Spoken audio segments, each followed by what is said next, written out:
합니다. 앞뒤 좌우로 한번 인사하시죠. 오늘도 행복한 주일 되십시오. 여러분, 그 프로야구에 이도류라는 용어가 있어요. 이 이도류는 투수와 타자를 겸하는 선수를 일컫는 말입니다. 이 이도류로 불리는 선수 중에서 현존하는 가장 유명한 이도류 선수는요, 사진을 보여주시면 일본인인데요, 오타니라는 선수입니다. 이 선수는 일본에서 어느 정도 명성을 쌓은 다음에 미국에 진출합니다. 18년도에 메이저리그에 진출해서 신인왕을 수상하고요. 그리고 21년도에 MVP가 됩니다. 타임지의 올해 100명의 인물로도 선정이 되는데요. 이 선수가 올 시즌 투수로서는 10승 5패, 평균 자책도 3.14를 달성을 합니다. 동시에 타자로도 출전을 해서요, 타율이 3할이 넘고 44홈런을 터뜨리게 됩니다. 메이저리그에서 2년 연속 10승과 10홈런, 그리고 단일 시즌, 한 시즌에 10승과 40홈런을 동시에 기록한 선수는 오타니 쇼헤이, 이 선수가 유일무이합니다. 사람들이 궁금히 여기죠. 이 선수의 도대체 성공의 비결이 무엇일까? 오타니에게 질문을 했을 때 오타니는 주저없이 자신은 계획을 세웠고 계획대로 실천했다라고 얘기를 해요. 그러면서 그가 보여주는 표가 있는데요, 만다라타라는 계획표입니다. 한번 보여주시죠. 오타니 쇼헤이가 고등학교 1학년 때 작성한 표입니다. 그는 이 계획표에 18세부터 42세까지 어떤 목표를 이루어야 되는지 하나하나 기록을 했다고 합니다. 19세인 영어를 완벽하게 익힌다. 20세에 메이저리그에 승격을 한다. 21세에 소속팀 선발진에 들어가서 16승을 달성한다. 26세에 월드시리즈 첫 우승을 하고 40세에 나는 은퇴한다. 이런 것도 있고 이루지 못한 것도 있지만 대부분 모든 계획을 실제로 차근차근 이루어 나가고 있습니다. 여러분, 이번 주가 11월 말인데요, 11월 말쯤 되면 기업을 비롯한 여러 기관들은 올해의 성과를 발표를 합니다. 그리고 내년에 우리 기업과 우리 기관은 이런 비전을 가지겠다라고 계획들을 발표를 합니다. 우리들도 마찬가지죠. 지금쯤 되면 내년에 계획을 구상하고 있습니다. 교회도 마찬가지죠. 여러 기관들이 총회를 하고 그리고 예결산을 진행하고 내년 계획을 함께 고민하는 시점이죠. 여러분은 어떤 계획을 지금 구상하고 계십니까?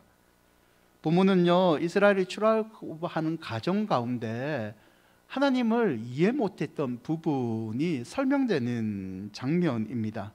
이스라엘은 출애굽을 합니다. 하나님은 애굽에서 너희들을 구원하여 가나안 약속의 땅까지 데리고 가겠다라고 말씀을 하셨죠. 그리고 바로의 핍박으로부터 출애굽을 시킵니다. 여러분, 애굽에서 가나안 땅까지는요, 길어봤자 일주일이면 갈 수 있는 거리입니다. 그럼에도 하나님은요, 일주일 만에 이들을 가나안 땅으로 데리고 가지 않습니다. 40년 강야 생활을 시키죠. 홍해를 굳이 않아도 갈 수 있는 길을 굳이 삥삥 돌려서 40년 고생하면서 가나안 땅에 들어가게 하십니다. 이 하나님이 이스라엘을 고생시킨 이유를 오늘 본문을 설명을 하는데요, 출애굽기 13장 17절을 다시 보시면 바로가 백성을 보낸 후에 블레셋 사람의 땅의 길은 가깝고 하나님이 그들을 그 길로 인도하지 않은, 쉬운 길로 인도하지 않았다, 이렇게 하신 이유는 백성이 전쟁을 하면 마음을 돌이켜 애굽으로 돌아갈까, 그게 염려돼서 빙빙 둘러가게 만들었다는 거죠. 하나님은 약속의 땅 가나안으로 이스라엘 백성을 인도하기로 마음을 먹었습니다. 계획을 세우셨죠. 하지만 어려움을 당하면 그들이 옛생활로 돌아갈까 봐, 포기할까 봐 더 큰 계획으로 믿음을 단련시킨 후에 하나님을 의지하게 만든 후에 약속의 땅으로 보내주시겠다는 거죠. 여러분, 하나님의 큰 계획입니다. 우리는 지금 성경을 봤을 때 이미 결과를 알기 때문에 하나님의 큰 계획이 놀랍구나, 역시 멋진 하나님이다 라고 말을 할 수 있지만, 당시 이스라엘 사람들의 마음은 그렇지 않습니다. 답답하죠.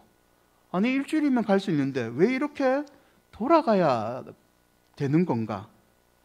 여러분, 여기서 우리는 믿음의 중요한 요소를 고민할 필요가 있습니다.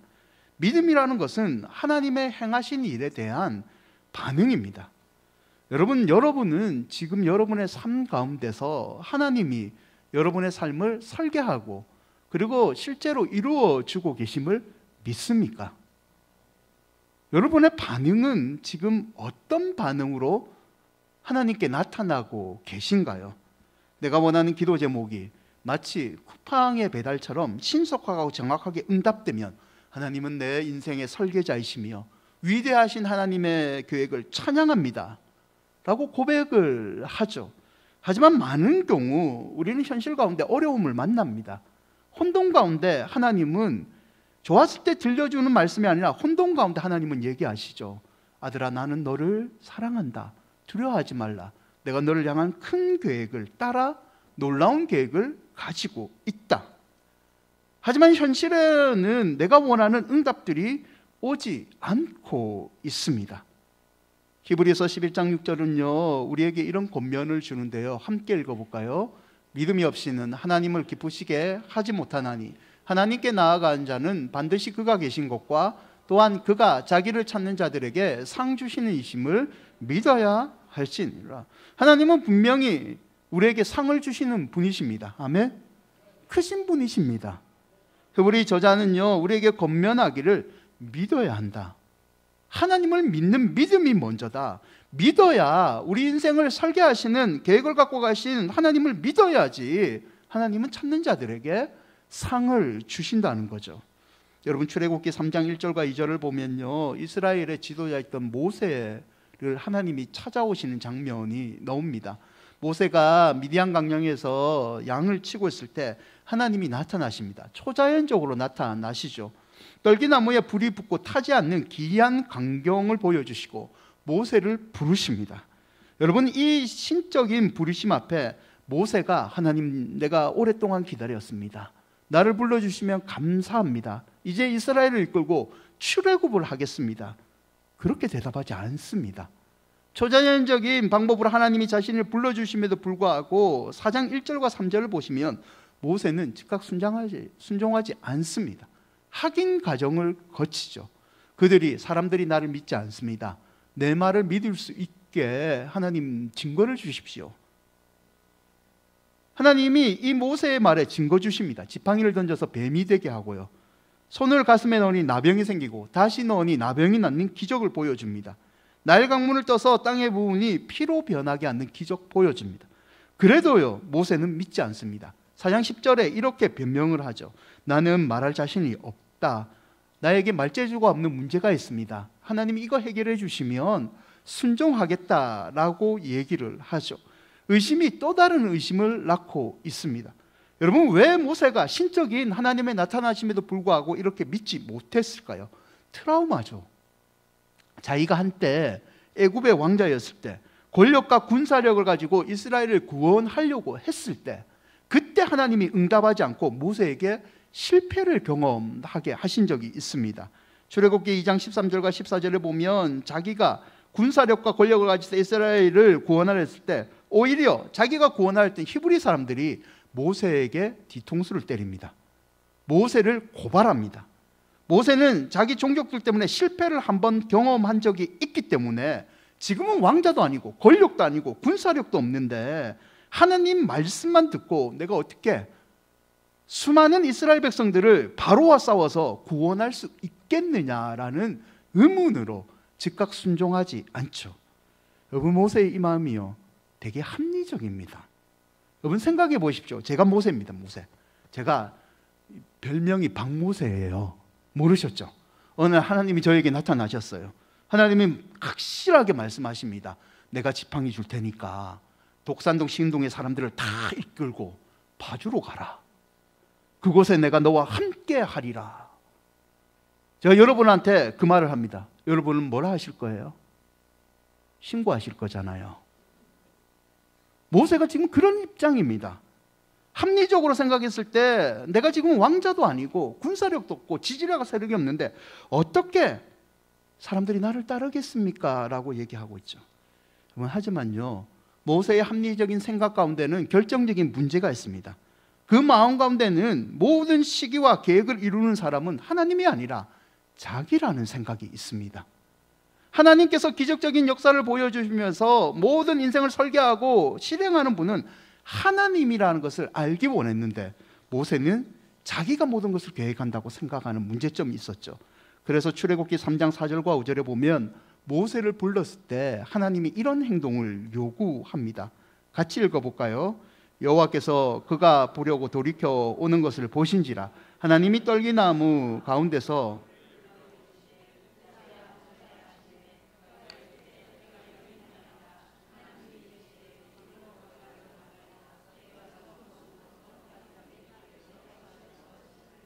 신발을 벗는다는 것은요, 중동의 풍습이죠.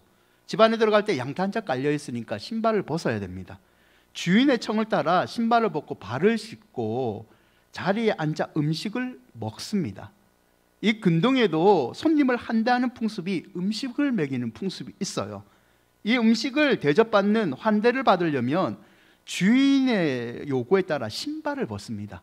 신발을 벗는다는 것은 이 주인이 거주하는 공간은 거룩하고 신성합니다. 내가 주인을 존경합니다 라는 의미이죠. 하나님이 모세를 처음 불렀을 때 신발을 벗어라 라고 얘기합니다. 그리고 이곳은 거룩한 땅이라고 얘기하죠. 무슨 말입니까? 우리 인생을 설계하는 분은 나 하나님이다. 나 하나님, 거룩하신 분 하나님께서 이스라엘의 진정한 구원자가 될 거니까 너는 너를 의지하지 말고 나를 다시 의지해라. 내 계획을 의지해라는 거죠. 여러분, 하나님이 모세와 이런 만남을 가진 이후에 출애굽기 7장부터요 우리가 잘 아는 10가지 재앙의 장면을 보여주십니다. 10가지 재앙을 통하여 이스라엘을 애굽에서 구원하시잖아요. 10가지 재앙의 신적인 능력을 보여주실 때마다 성경에 반복되는 구절이 하나 있습니다. 그게 뭐냐면 출애굽기 7장 13절에 보면 이런 말씀이 반복돼요. 바로의 마음이 완악하여 라는 구절이 반복됩니다. 이게 뭔 말이냐? 인생을 설계하는 사람은 바로와 같은 힘을 가진 권력자가 아니라 그 권력자를 꺾으시는 하나님의 능력과 하나님의 계획이 더 크다는 것을 우리에게 보여주고 있는 거죠. 출애굽기 10장 1절과 2절 끝에 이런 표현이 있어요. 내가 이 10가지 재앙, 여러 가지 표징을 내 아들과 내 자손들에게 보여주는 이유는 너희는 내가 누구인 줄 알라? 여호와인 줄 알게 하기 위해서입니다. 사랑하는 여러분, 우리의 인생을 설계하시는 분은 하나님이십니다. 아멘. 하나님이 우리 인생을 설계하시는 그 말씀이 선포되는 곳에 틀림없이 하나님의 계획이 있습니다. 오늘 성가대의 찬양처럼요, 때론 더디 늦을지라도 하나님은 분명히 우리를 향한 인생의 계획을 이루어 주십니다. 여러분, 그 믿음을 다시 붙잡아 주시고 내년 2024년도를 기도로 계획하는 여러분이 되시기를 바랍니다. 여러분, 믿음이라는 것은요, 하나님이 나를 믿는 것 아닙니다. 믿음은 내가 하나님을 믿는 겁니다. 여러분, 이 순서를 헷갈리지 마십시오. 하나님, 나를 제발 믿어주십시오가 아니라 나는 하나님을 믿습니다. 이 믿음을 보시고 하나님 선한 계획을 우리에게 보여주십니다. 첫 번째는요, 하나님의 계획을 다시 한번 우리는 신뢰해야 되죠. 애굽에서 가나안으로 가는 좋은 길은 일주일밖에 걸리지 않는 해안선을 따라 북쪽으로 가는 길입니다. 이 길은 대상과 군인들이 통하는 좋은 도로이죠. 낙타로 가면요 2주면 되고 걸어서 가면 2달이면 충분히 갈 수 있는 빠른 길입니다. 그런데 이 길 가는 데는요 문제가 있습니다. 거기에는 애굽의 국경 수비대가 있어요. 그 수비대를 이기고 뚫고 지나가더라도 그 너머에는 싸움 잘하는 블레셋 군대가 버티고 있습니다. 하나님은 해안길이 지름길이지만 쉬운 길이지만 강력한 국경 수비대와 호전적인 블레셋 군대 때문에 이스라엘이 낙담할까 봐, 믿음이 연약할까 봐, 게다가 그들은요 여러분 노예였습니다. 노예였기 때문에 강력한 군대가 아니고 전투의 약점인 노인들과 여인들 그리고 짐승까지 데리고 있는 대무리였기 때문에 전쟁에 패할 가능성이 높기 때문에 하나님은 빠른 길을 선택하지 않습니다. 여러분, 우리 인생에요, 때로는 빠른 것이 정답이 아닐 때가 많습니다. 빠른 거 좋아하시잖아요. 저도 빠른 거 상당히 좋아하는 사람입니다. 약국에 가서 약을 타잖아요. 약사가 나를 먼저 주지 않고 딴 사람을 주면 의심의 눈초리를 보냅니다. 저 약사가 왜 순서를 무시하지? 그럼 저도 그렇습니다. 음식 시켰는데 내가 시킨 음식이 나오지 않으면 주인이 이 집은 별로다, 이 집은 다시는 오지 않는다, 무조건 빠른 게 좋다고 생각하는 사람입니다. 여러분, 하지만 믿음의 문제에서 때로는 더디 갈 때가 필요할 순간이 있습니다. 여러분, 이스라엘을 만약에 가나안 땅에 빨리 도착했다고 칩시다. 노예 생활을 마치고 그냥 넉넉 잡아 석 달 만에 가나안 땅에 도착했습니다. 그들이 거기서 잘 살았을까요? 아니요. 그들이 성경에서 보여진 모습에 의하면요, 이스라엘이 가나안 땅에 빨리 도착했으면 더 많은 범죄를 했을 가능성이 높습니다. 하나님의 능력이 아니라 자신들이 빨리 모세 말 잘 들어서 용기 내어서 가나안 땅에 왔다라고 교만할 가능성이 상당히 높습니다. 여러분, 하나님이 이 마음을 아셨던 거죠. 그래서 이스라엘을 하나님만 바라보는 사람으로 만드신 다음에 가나안 약속 땅에 들어가게 하셨다는 거죠. 여러분, 근원적인 질문을 하나 던질까요? 여러분, 기적이 뭐라고 생각하세요? 기적이 뭐라고 생각하십니까? 기적은 하나님이 행하신 일입니다. 아멘. 근데 어느 순간 기적은 하나님이 행하신 일이 아니라 우리가 원하는 것이 이루어질 때 우리는 그것만 기적이라고 말하고 있지는 않습니까? 하나님이 하나님 되심을 인정하는 것, 그 하나님의 말씀이 선포되고 이루어지는 것, 그게 우리 삶의 믿음의 기적인 줄 믿습니다. 여러분, 그 믿음을 회복하시죠. 하나님의 말씀이 선포되는 곳에는 반드시 하나님의 계획이 있고, 더딜지라도 그 계획을 믿음의 눈으로 바라보면 결국에는 우리가 가는 이 믿음의 길을 후회하지 않고 우리는 선한 하나님을 만나게 된다는 그 은혜를 회복하시기를 주의 이름으로 축원드립니다. 두 번째는요, 이 하나님의 계획을 다시 바라봤다면 우리는 순종의 믿음을 보여야 됩니다. 여러분, 진정 순종이라는 것은요, 어려울 때 드러나는 거예요. 쉬울 때는 누구든지 다 순종할 수 있습니다. 순종은요, 성경을 보시면 늘 시험이라는 것과 함께 요구될 때가 많죠. 이스라엘에게도요, 지금 가나안으로 가는 길을 선택하는 부분이 순종의 문제였습니다. 그들은요, 빠르고 정확한 길을 해안길인 줄 알지만 불평도 가지지만 출애굽기 13장 18절을 보면 하나님의 말씀에 순종합니다. 그들이 강약길로 돌려 백성을 인도하시는 하나님 말씀대로 애굽 땅에서 대열을 지어 하나님 말씀대로 움직입니다. 여러분, 어렵게 순종했잖아요. 그 뒤에 어떤 일이 일어날까요? 출애굽기 13장 21절인데요. 함께 읽어볼까요? 여호와께서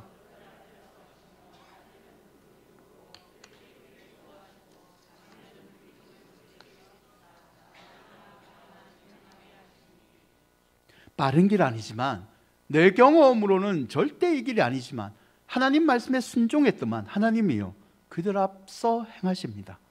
낮에는 구름 기둥으로 밤에는 불 기둥으로 그들을 지켜주시죠.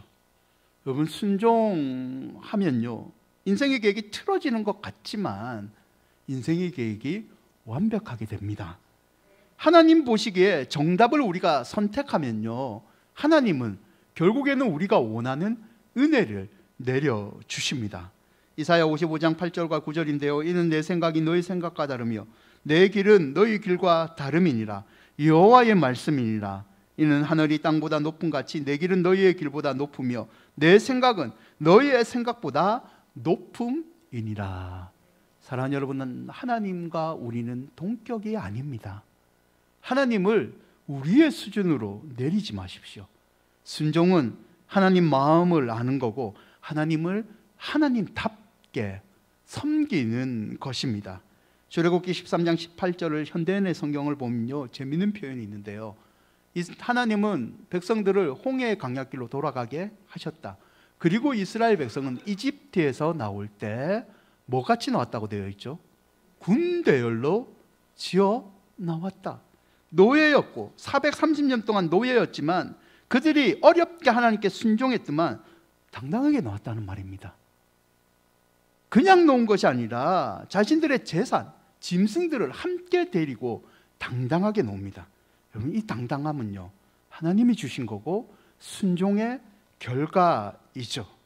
사랑하는 여러분, 힘들지만 하나님의 계획을 믿는 순종을 선택하시면 하나님께서 친히 저와 여러분을 인도해 주십니다. 낮에는 이 구름 기둥과 밤에는 불기둥으로 우리 앞길의 모든 것을 하나님께서 제거해 주시고 뚫리는 은혜를 경험하게 될 줄 믿습니다. 출애굽기 13장 22절인데요. 함께 읽어볼까요? 낮에는 구름 기둥, 밤에는 불 기둥이 백성 앞에서 떠나지. 아멘. 하나님의 임재가 여러분 곁에 항상 계시기를 축원드립니다. 말씀을 맺고자 합니다. 한 병약한 남자가 있어요. 그의 집 앞에는 큰 바위가 있어 사람들이 드러나는데 불편했습니다. 이 사람이 하나님께 기도합니다. 하나님, 내가 힘이 없어서 저 바위를 못 치워요. 하나님, 제발 저 바위를 치워주셔서 좀 편하게 살 수 있도록 도와주세요. 하나님이 응답하십니다. 꿈에 나타나세요. 그리고 이렇게 얘기하죠. 사랑하는 아들아, 너희 집 앞에 있는 바위를 매일 밀어라. 이 병약한 남자는요, 하나님의 음성을 들은 다음부터 매일 바위를 밀기 시작합니다. 8개월 동안 밀어요. 어떻게 됐을까요? 바위가 절대 움직이지 않아요. 남자는요, 낙담합니다. 바위를 매일 밀었지만 바위의 위치는 그대로죠. 하나님, 나랑 장난하십니까?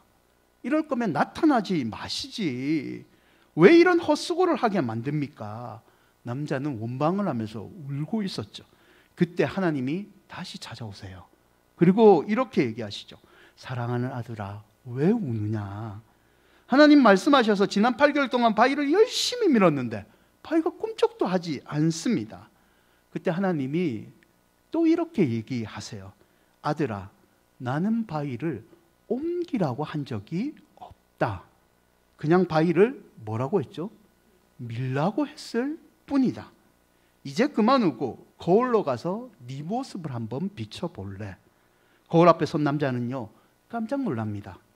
거울에 비친 그의 모습은 병약한 한자가 아니라 근육질의 남성이 되어 있었기 때문이죠. 여러분, 하나님의 계획과 우리의 계획은요, 분명히 다릅니다.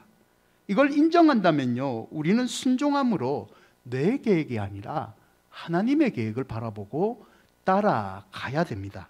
시편 33편 11절과 12절 마지막으로 함께 읽으시죠. 여호와의 계획은 영원히 섰고 그의 생각은 대대에 이르리로다. 여호와를 자기 하나님으로 삼은 나라 곧 하나님의 기업으로 선택된 백성은 복이. 여호와를 자기 하나님으로 삼는 여러분의 선택이 복됩니다. 아멘. 여러분을 향하신 하나님의 계획을 여러분 후회하지 마십시오. 그분은 후회 안 하십니다.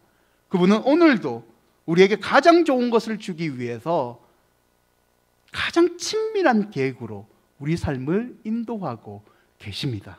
아무쪼록 하나님의 선한 계획에 아멘으로 순종함으로 나아가시기를 주의 이름으로 축원드립니다.